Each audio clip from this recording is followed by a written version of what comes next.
ETF index mutual funds నేర్చుకుని stock మార్కెట్లో రాణించాలనుకుంటున్నారా? వెంటనే ఈ నెంబర్కి కాల్ చేయండి.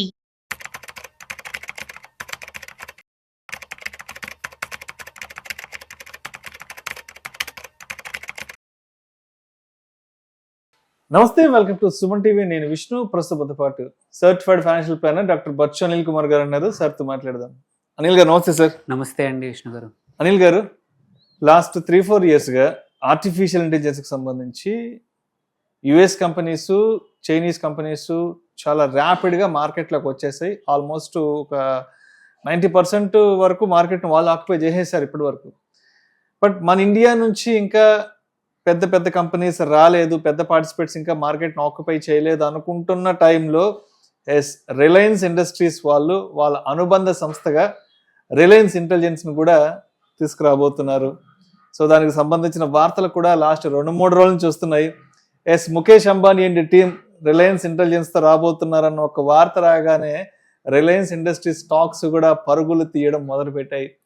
ఒక్కసారి అసలు రిలయన్స్ ఇంటెలిజెన్స్ గురించి డీటెయిల్గా మాట్లాడుకున్నాం సార్. తప్పు. సో ఈ కంపెనీ ఏదైతే ఉందో రిలయన్స్ ఇంటెలిజెన్స్ ప్రైవేట్ లిమిటెడ్ అనేది మొన్న సెప్టెంబర్ 9th నాడు ఇన్కార్పొరేట్ చేశారు. దో ఇట్స్ ఎ కొత్త company, but Reliance group company కాబట్టి ఎప్పుడు కూడా టాక్ ఆఫ్ ద టౌన్ ఉంటుంది. వాళ్ళు ఏ బిజినెస్లో ఎంటర్ అయినా సరే యూజువల్లీ చిన్నగా అంటే స్మాల్ ప్లేయర్ లాగా ఉండడు. ఆ ఇండస్ట్రీలో ఏదో ఒక పెద్ద చేయడానికి, వెదర్ మొబైల్ ద్వారా, జియో ద్వారా మొబైల్ రంగంలో కానివ్వండి, రీటైల్ రంగంలో కానివ్వండి, ఏ రంగంలో వచ్చినా కూడా జనరల్గా వాళ్ళు బిగ్ బ్యాంగ్గా వస్తారనమాట. సో అందుకే అందరి చూపులు కూడా ఇప్పుడు ఏంటంటే రిలయన్స్ ఈ ఇంటెలిజెన్స్ పైన కూడా ప్రైవేట్ లిమిటెడ్ మీద కూడా ఉంది. సో వీళ్ళు ఇది చేసిన రీజన్ కూడా ఏంటంటే మీరు అన్నది కరెక్టే, మనం వి మిస్ ద బస్ అని అనుకునే టైంలో వన్ ఆఫ్ ద పెద్ద కాంగ్లోమరేట్ ఈ రంగంలో ఎస్పెషల్ ఇంటెలిజెన్స్ ప్లేస్లో, ఏఐ స్పేస్లో ఒక బిగ్ ఇన్వెస్ట్మెంట్ పెద్ద కంపెనీ పెడుతున్నాం అనడం ఒక మంచి పరిణామమే. ఇందులో ఇంపార్టెంట్ ఏంటంటే వీళ్ళు రిలయన్స్ గ్రూప్ ఏంటంటే హ్యూజ్ డేటా సెంటర్స్, ఇది ఆర్టిఫిషియల్ ఇంటెలిజెన్స్ కోసం కావాల్సిన డేటా సెంటర్స్ జామ్నగర్లో, వాళ్ళది ఆల్రెడీ జామ్నగర్ ఫెసిలిటీ ఉంది. వాళ్ళది పెట్రో కాంప్లెక్స్ కానివ్వండి, మోస్ట్ ఆఫ్ దేర్ ఇండస్ట్రీస్ అక్కడే హ్యూజ్ డేటా సెంటర్స్ పెట్టడము. ఆ తర్వాత ఏఐ బేస్డ్ సర్వీసెస్, అంటే యాక్చువల్లీ ఏమవుతుంది, ఏఐ మోడల్స్ ఏవైతే ఉన్నాయో మన ఇండియా నుంచి ఏమి రాలేదు. లైక్ చైనా కూడా ఏమంటారు డీప్ సీక్ లాగా, యూఎస్ అయితే ఎన్నో మోడల్స్, జెమినీ కానివ్వండి, పర్ప్లెక్సిటీ కానివ్వండి, చాలా మోడల్స్ క్రియేట్ చేశారు. వీటి నుంచి సర్వీసెస్ కూడా డెవలప్ అవుతున్నాయి.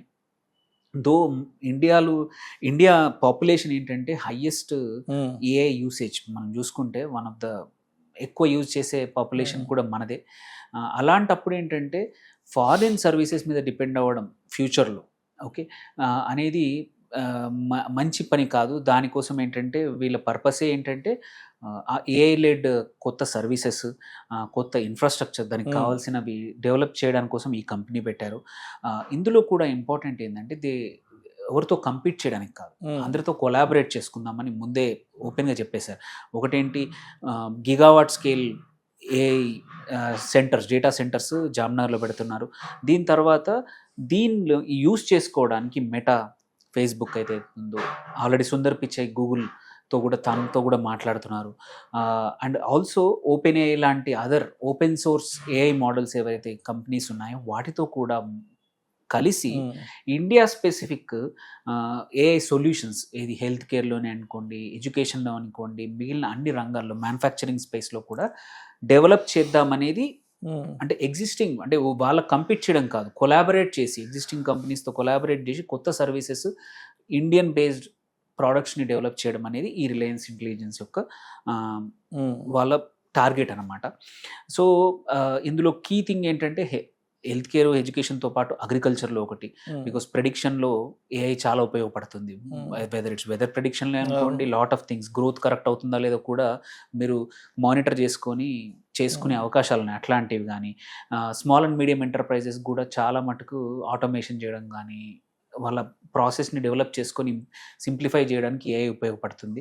సో ఇట్లాంటివన్నీ కూడా ఆర్డినరీ ఇండియన్స్ కూడా ఏఐని దగ్గర తీసుకురావడానికి, వాళ్ళు ఎలా వేరే సెక్టార్స్లో డిస్రప్షన్ ఎట్లా చేశారో, లేట్ వచ్చినా సరే, మీరు రీటైల్లో దేవర్ లేట్ వచ్చినా కానీ ఆర్ మొబైల్లో కూడా దేవర్ నాట్ ద ఫస్ట్ వన్. ఈ రిలయన్స్ జియో కన్నా ముందు వేరే చాలా కంపెనీలు వచ్చాయి, ఎయిర్టెల్ కానీ అన్ని.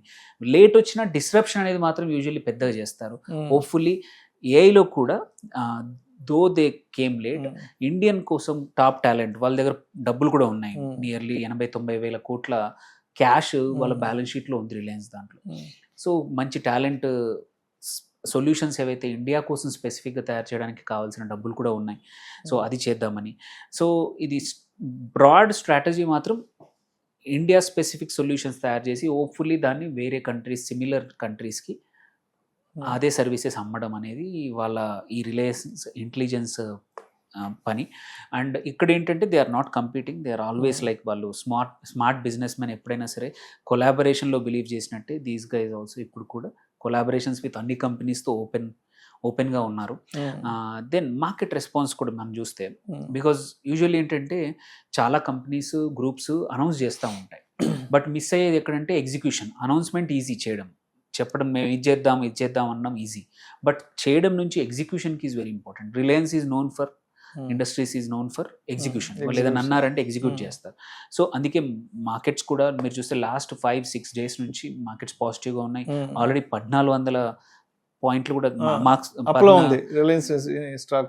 1400 పైన దాటేసింది, 1420 కూడా టచ్ అయింది. సో దీనికి ఒక చిన్న బూస్ట్ అయితే ఇచ్చింది. On the whole Q2 results ఏం డిటర్మైన్ అవుతాయి, బట్ ఇప్పుడు మాత్రం స్మాల్ బూస్ట్ మాత్రం రిలయన్స్ ఇంటెలిజెన్స్ అనే కంపెనీ వల్ల రిలయన్స్ ఇండస్ట్రీస్కి మాత్రం చాలా యూజ్ అయింది.